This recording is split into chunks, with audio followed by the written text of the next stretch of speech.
Welcome back to Dyllin with Age of Wonders 4, where we continue the journey of Saiya Bonebreaker and the Deatheaters in episode 2. Which one gets hurt first, which is probably going to be the Dark Warrior in the future. But of course we could raise the skeleton back up if we really needed to. We've got ourselves a unicorn and some production. So let's see here, we can put our hero on a unicorn. That doesn't make a whole lot of sense, but hey, we'll make use of what we can. And then we also need to get her a level up. Lightning evocation might seem like a good idea, but I've always been unimpressed by it. You do have a base 60% chance of electrifying a unit for 3 turns, which inflicts 8 lightning damage each turn.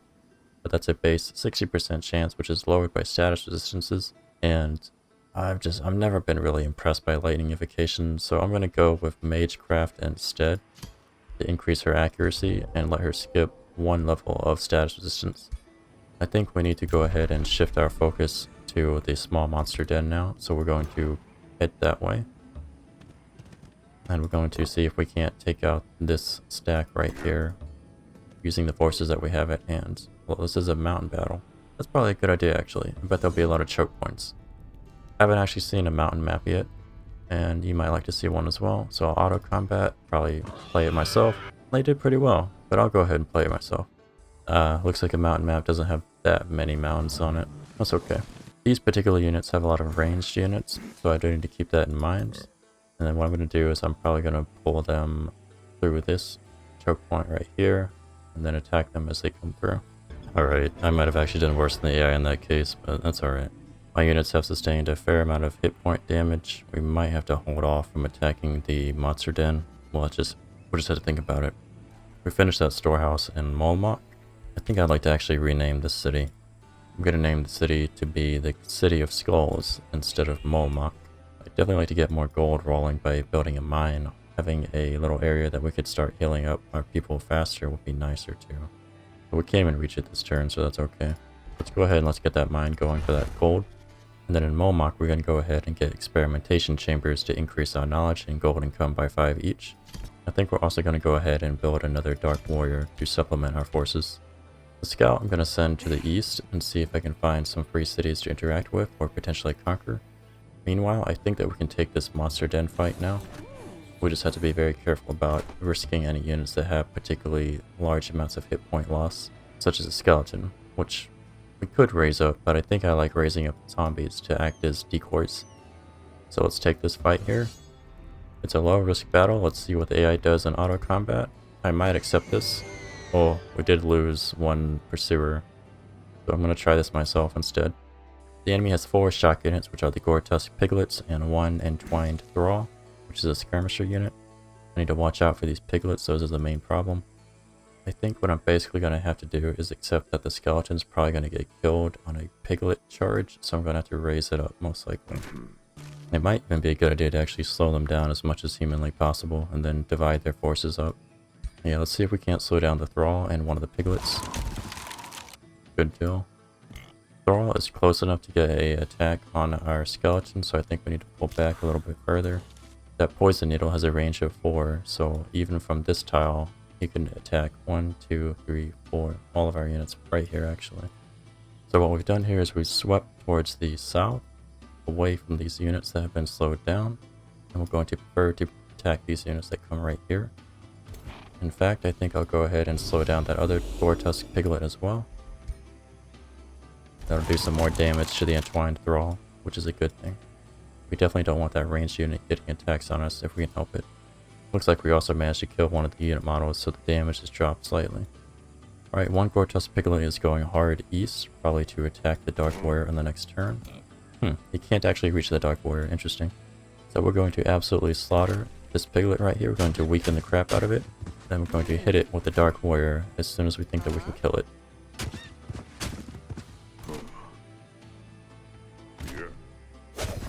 Alright, that's 1 down. It might be a good idea to raise that up as a zombie, however our skeleton is at risk at the moment. Even if I slow this Gore-Tusk Piglet, he's going to be able to charge one of our units, and because he's a shock unit, the further he moves, the more damage he does. So we might want to engage this unit as soon as possible, or kill it if possible. We have some good shots, so let's fire. some grazes, but we're doing some decent damage. Alright, we took it out completely. Now, no one is at risk from getting hit by this Gore-Tusk piglet, so I feel much safer in raising up this piglet right here. Or this one, Let's go ahead and let's raise this piglet. It's a little bit closer. It's going to draw fire much more effectively than raising this zombie. Unfortunately, the Dark Warrior is now at risk from the Gore-Tusk, but we're just going to accept that. I don't want to risk my skeleton. I can't use that Raise Undead ability more than once per turn until I get Weaver, which will allow me to reset all of my cooldowns and once per turn abilities. Since the Gore-Tusk is probably going to attack the zombie, I'm going to step the Dark Warrior forward. I'm actually going to leave him right where he is. He can attack perfectly no matter where the Gore-Tusk goes. And everyone else can just stand still. Just in case the Entwined Thrall thinks that he can attack my skeleton, I'm going to put him into a defensive position and have him eat the corpse of this Gore-Tusk so that he gains some more hit points. And then put him in defensive mode. We do have Baneful Curse now. That's an interesting choice. Let's go ahead and let's weaken these units. We might as well. So they'll do less damage. Yep, there comes the pain. Good deal. Zombies getting focused down. AI is very bad about that. Let's put some magic bolts down range on the piglet. Let's do some damage with the zombie, might as well. Awesome. Now we're going to charge that piglet down. He's dead. Our morale is high now. We can charge the piglet to remove its retaliation strike, but this unit has Coal of the Weak, so I want to get some hits first. Alright, the piglet is weakened. Let's get, let's risk some more hits. We do risk hitting our Dark Warrior, but let's just take the shot. Alright, he's actually dead. Fantastic. We have enough range that we can actually charge strike this Entwined Thrall with the Dark Warrior. And we finished him. Good deal. Alright, we did not lose any units in that fight, and we leveled up with our ruler. Saiya grows stronger with every passing day. What did we get here? We got the Avenger. This is a one-handed primary weapon that gives you +1 retaliation attack. That's pretty nice. It is an average of 14 physical damage per attack, so it could do up to 42 physical damage. Nice. If the unit that uses it is standing still, and you get plus 40% damage on retaliation attacks. That's very nice. If I raise up a melee hero, I'll definitely have to make use of that. We got some food in production and a Wand of Inversion. This is a tier 2 wand. It removes all negative status effects from the target ally and grants a random positive status effect for each negative one removed. Very nice. Let's go ahead and let's take that. We'll give the Wand of Inversion to Saiya. She probably won't make use of it anytime soon, but that's okay. And then what we're going to get next is we're going to get Fire Evoker, because the Fire Evocation is very nice actually. I think it's definitely a lot better than Lightning Evocation.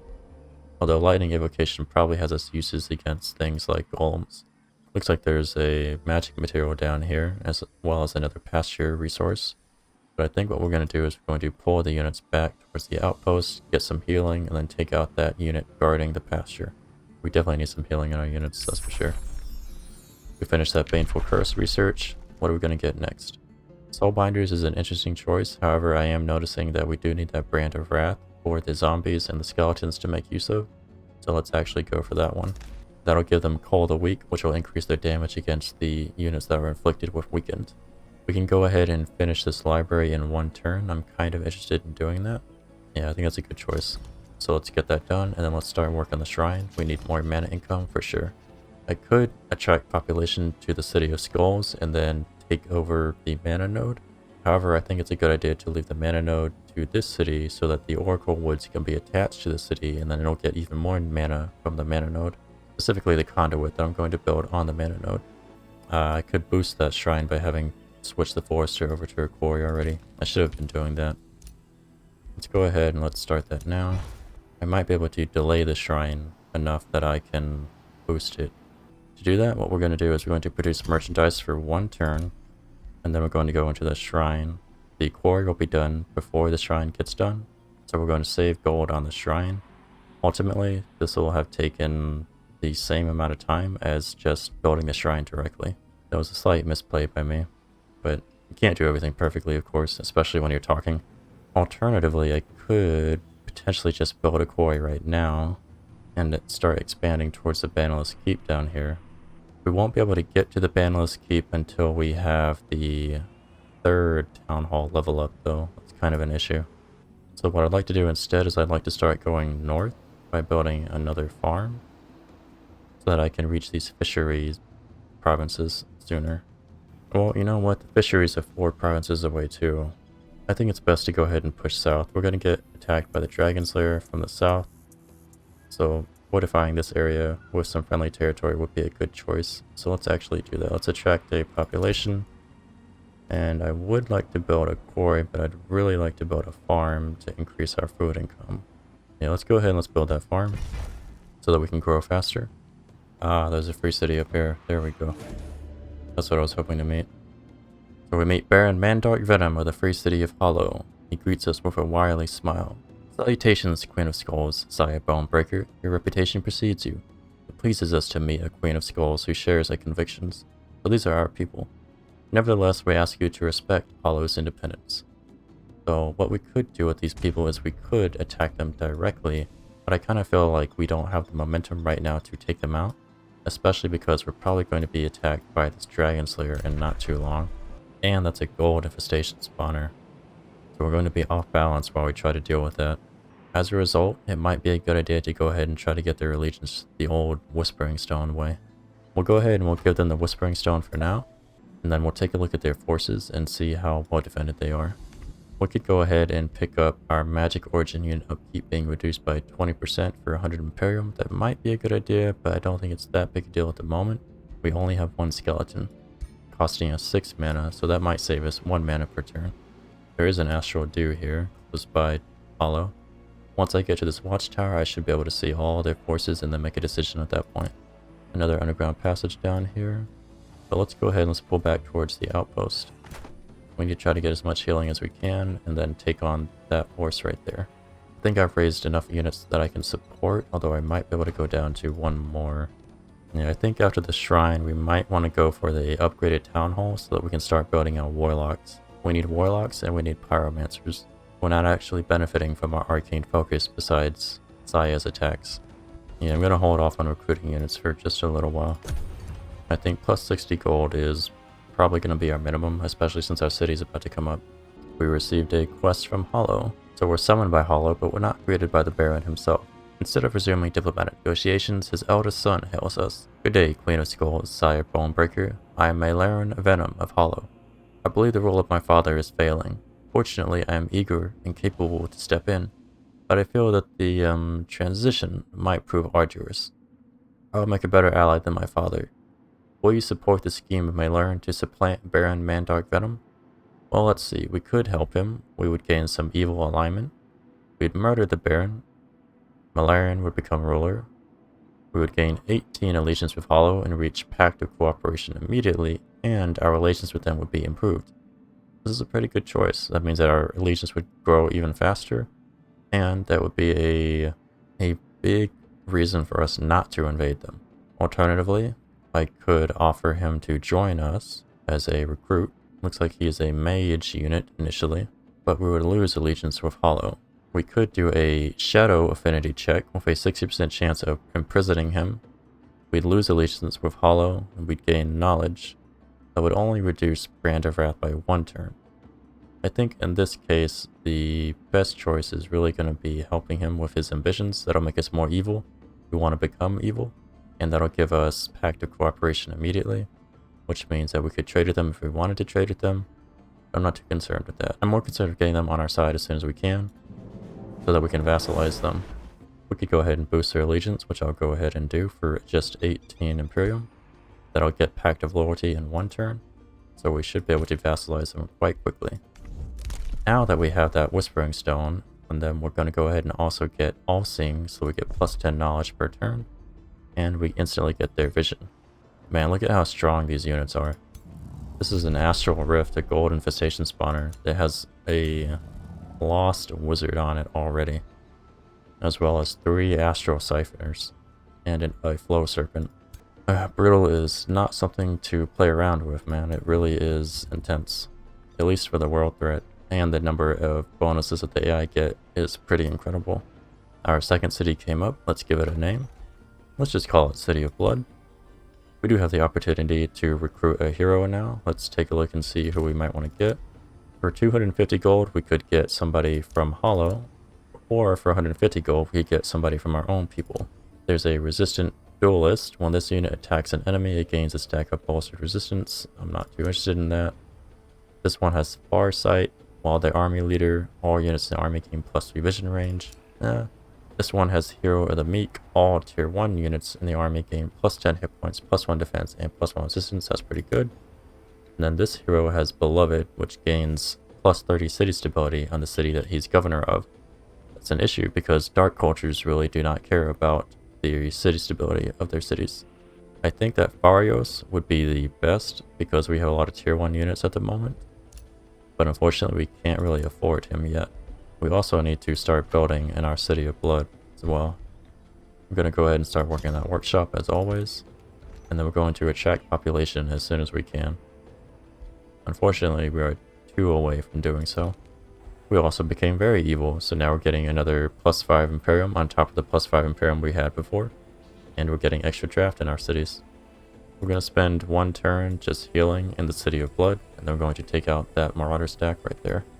It looks like this is a peninsula right here. There's some more land to the northeast. I think what I'm going to do here is I'm going to pull my scout from Hollow and then go east to check this area over here. There's another infestation spawner over here. It's already got Scalds, Gremlins, and Inferno puppies rolling around. This is a ritual circle. It's a silver infestation spawner. Man, these units start off powerful. Alright, let's go ahead and let's take these troops out. We have a little event here. We could let them leave, but we're evil. We're going to attack them, of course. So auto combat results have us lose a fair amount of hit points, but I'm going to do it myself. So these units are clustered together. I would love to cast Baneful Curse on them, but I can't do it on the first turn, so I'm going to have to wait just a little while. And then we're going to see if we can't bring them down through the center right here and focus them together. Alright, we kind of got our forces set up. Let's go ahead and cast Overchannel as well as a slow on one of them, I believe. So Overchannel. We're going to Baneful Curse them to reduce their defenses and weaken them. I think what we're going to do here is we're going to put the skeleton in harm's way so that his zone of control will stop them from attacking most of our units. I'm going to pull the Dark Warrior over just a little bit. So now the only unit that's at risk is the skeleton itself. The skeleton will get hit maybe 3 times at most, but that is a loss I'm willing to take. And let's go ahead and let's bring some fire damage on these people. There we go. They're going to receive burning damage over time as well. And everybody else is in position to bring the hurt. Let's go ahead and let's also Baneful Curse them again. Probably should have done that earlier, but that's okay. We have a ton of mana. Alright, they stunned him. Did a little bit of damage, but nothing major. Let's go ahead and let's start taking them apart. So we're going to start with their ranged units to get shots down range. Weaken them. Then we're going to see if we can't charge kill that unit here in a second. The skeleton is stunned and unable to respond. Let's go ahead and see if we can't hit the warrior over the skeleton. Alright, we got him. Let's go ahead and let's raise that zombie up. And the zombie, we're going to get some hits down on to who? I think nobody. We're going to put the zombie into defense mode right away. The zombie should be the main focus of the enemy now, so I'm going to sweep these Dark Warriors to the left and then go around. Now this Dark Warrior is in position to move 3 hexes before getting that charge attack on this warrior right here.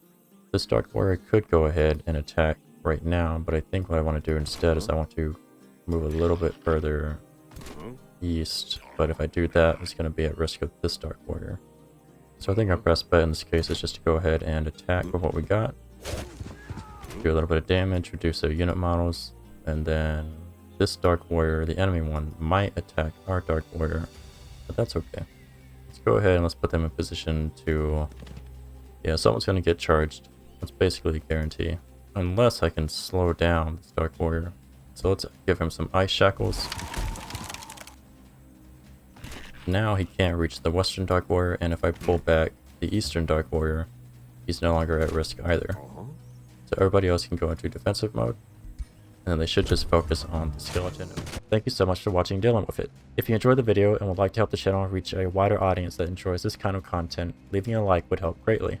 And you can always subscribe if you'd like to see more. I'd really appreciate any comments or criticism about the video in the comments below so that I can make the videos more enjoyable. I can't fix what I don't know is broken. Anyway, thanks again, and Sai and I will see you in episode 3.